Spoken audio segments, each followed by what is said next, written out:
मातरम दोस्तों, बहुत बहुत स्वागत है आप सभी का न्यूज इंडिया में। पर अभी तक आपने इस वीडियो को लाइक नहीं किए हैं तो लाइक कर लीजिए और चैनल पर नए तो चैनल को सब्सक्राइब कर लीजिए। साथ में बेल आइकन भी प्रेस कर लीजिए और कमेंट बॉक्स में अपनी राय को जरूर लिखें। तो चलिए बढ़ते हैं खबरों की ओर। जी हां, आपको बता दें कि उत्तराखंड के जोशीमठ में कुछ और घरों में दरारें आने लगी। जिला आपदा प्रबंधन प्राधिकरण की रिपोर्ट के मुताबिक शहरी क्षेत्र के 9 वार्डों तक अब दरारें पहुंच गई है। 147 घर ऐसे जो पूरी तरह असुरक्षित जोन में हैं। अब तक 760 घरों तक दरारें पहुंच चुकी है। जोशीमठ के वार्ड 1, 4, 5 और 7 को असुरक्षित घोषित किया गया है। इसके साथ ही जिला प्रशासन ने जोशीमठ में 83 भवनों को विस्थापन के लिए चुना है।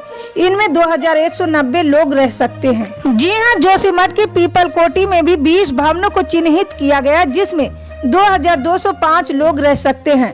अब तक 185 परिवारों के 657 लोगों को अस्थायी रूप से शिफ्ट किया गया है। इन राहत शिविरों में लोगों को परेशानी न हो, इसलिए जिला अधिकारी खुद जाकर लोगों से मिल रहे हैं और खाने पीने का इंतजाम देख रहे हैं। राहत कार्यों के तहत जिला प्रशासन की तरफ से अब तक 210 प्रभावितों को 1 करोड़ रुपए से ज्यादा की धनराशि सहायता के तौर पर बांटी गई है। जी हां, आपको बता दें कि पुलिस डिपार्टमेंट में नौकरी तलाश रहे युवाओं के लिए गुड न्यूज है। इसके लिए राज्य चयन बोर्ड ओडिशा पुलिस ने कांस्टेबल के पदों पर भर्ती के लिए उम्मीदवारों से आवेदन आमंत्रित किए हैं। उम्मीदवार जो इन पदों के लिए योग्य हैं, वे आधिकारिक वेबसाइट के जरिए अप्लाई कर सकते हैं। ओडिशा पुलिस के इन पदों के लिए आवेदन 30 दिसंबर से शुरू हुई और 21 जनवरी को समाप्त होगी।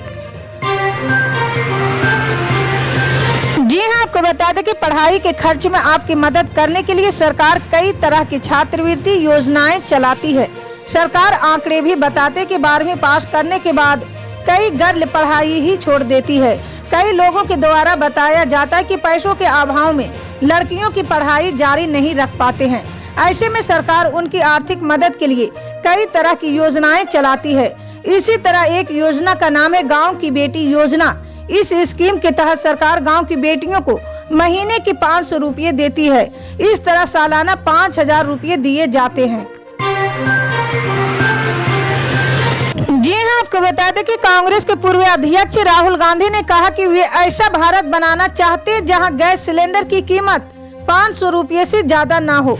दरअसल कांग्रेस की भारत जोड़ो यात्रा के बाद अब लोगों के पास राहुल गांधी का एक लेटर पहुँचने वाला है। राहुल ने कहा कि कुछ विभाजनकारी ताकतें देश की विविधता को देशवासियों के खिलाफ इस्तेमाल कर रही है, लेकिन नफरत की राजनीति ज्यादा दिनों तक नहीं चलने वाली है। कांग्रेस अपने हाथ से हाथ जोड़ो अभियान के तहत राहुल गांधी के संदेश के तौर पर इस पत्र के लोगों को बीच बांटेगी। कांग्रेस भारत जोड़ो यात्रा के आगे के कार्यक्रम के रूप में ये अभियान 26 जनवरी से शुरू करने वाली है। ये 2 महीने तक चलेगी। जनता के नाम संदेश वाले इस पत्र में राहुल गांधी ने दावा किया कि आज हमारी विविधता खतरे में, एक धर्म को दूसरे धर्म से, एक जाति को दूसरी जाति से, एक भाषा को दूसरी भाषा से और एक राज्य को दूसरी राज्य से लड़ाया जा रहा है। जी हां, आपको बता दें कि अंतर्राष्ट्रीय बाजार में कच्चे तेल की कीमतों में लगातार उतार चढ़ाव का दौर जारी। शनिवार को यानी 14 जनवरी 2023 की सुबह कच्चे तेल की कीमतों में तेजी देखी गई है। ब्रेंट क्रूड ऑयल की कीमत 1.25% की तेजी के साथ $85.28 प्रति बैरल के आसपास थी। वहीं WTI क्रूड ऑयल की कीमत 1.47% की बढ़त के साथ $79.86 प्रति बैरल के आसपास थी। भारत में सरकार ने पिछले कई महीने से तेल की कीमतों में बढ़ोतरी नहीं की है। जी हां, आपको बता दें कि कांग्रेस के पूर्व अध्यक्ष राहुल गांधी की अगुवाई में पंजाब में चल रही भारत जोड़ो यात्रा के दौरान उनके साथ चले जलंधर से सांसद संतोष सिंह का निधन हो गया है। वे यात्रा में राहुल गांधी के साथ चल रहे थे। इससे पहले संतोष सिंह चौधरी को भारत जोड़ो यात्रा के दौरान लुधियाना में एक एम्बुलेंस में अस्पताल ले जाया गया था, जहां इलाज के दौरान उनका निधन हो गया है। इस मामले में ताजा अपडेट ये है कि कांग्रेस सांसद राहुल गांधी संतोष सिंह के आवास पर उन्हें श्रद्धांजलि देने पहुंचेंगे।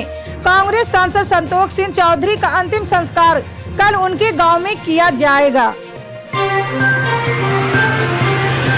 जी हां, आपको बता दें कि उत्तर भारत में ठंड और कोहरे का सितम जारी। ठंड और शीतलहर के चलते यूपी, बिहार, दिल्ली, हरियाणा समेत कई राज्यों के स्कूलों में शीतकालीन छुट्टियां चल रही है।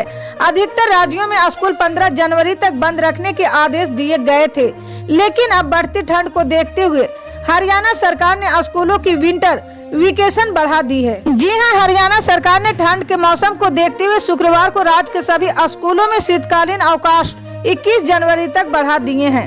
हरियाणा के स्कूल शिक्षा निदेशालय द्वारा जारी एक नोटिस के अनुसार सर्दियों की छुट्टियां बढ़ाए जाने के बाद से सभी सरकारी और निजी स्कूल 21 जनवरी तक बंद रहेंगे। जी हां, आपको बता दें कि प्रदेश में थमती हुई कोरोना के बीच एक बार फिर लोगों के लिए चौंकाने वाली खबर सामने आई है। प्रदेश में एक बार फिर एक साथ 6 नए मरीजों की पुष्टि हुई है।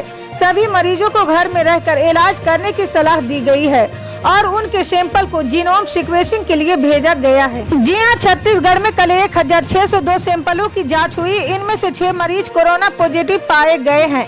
ये सभी मरीज प्रदेश की राजधानी रायपुर में मिले हैं। प्रदेश के अन्य किसी भी जिले में एक भी मरीज नहीं मिला। प्रदेश में कोरोना की औसत पॉजिटिव दर 0.37% हो चुकी है। वहीं राजधानी में एक साथ 6 मरीजों की मिलने से स्वास्थ्य विभाग में हड़कंप मच गया है। जी हां, आपको बता दें कि आगामी त्रिपुरा विधानसभा चुनाव में कांग्रेस और माकपा ने साथ लड़ने की घोषणा कर सभी को हैरान कर दिया है, क्योंकि पहले दोनों दलों को राज्य में कट्टर प्रतिद्वंदी माना जाता था।